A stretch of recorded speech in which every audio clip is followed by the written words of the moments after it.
morning, YouTube. It's your boy Fresh with Fresh Fitness this morning. Lose weight in the morning. We have a mixture of detox water with cucumber and lemon and fresh spring water. Second, we have moringa seed powder,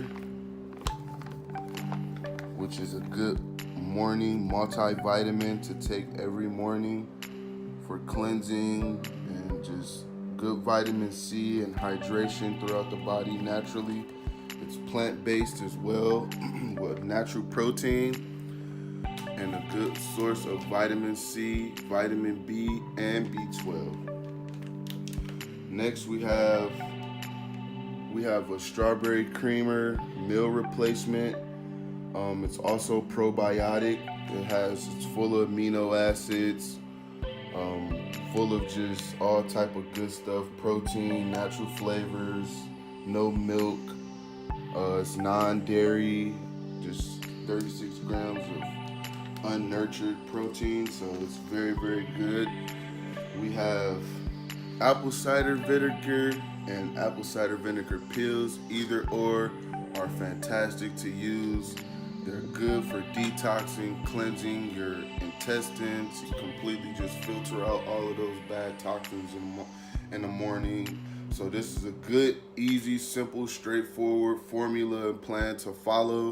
So if you're looking to lose weight, get that summer body right, even get that winter body right for the spring. Just go ahead and try this out in the morning. Leave me your results in the comments. Don't forget to subscribe. I'll have my email in there. I can directly send you any of these items to you, so let me know. We can work it out. This is just a great regimen to follow every morning, especially for people who like to not eat breakfast as well. If you're a person who doesn't like to eat breakfast, or like to have a very, very light breakfast or something on the go, on the run, you can just put it in real quick and still feel healthy, nutritious, and light on your feet. This is the way to go. I'll be giving you more updates and more results. So stay tuned. Fresh Fitness, we're on our way. Thank you. Don't forget to subscribe.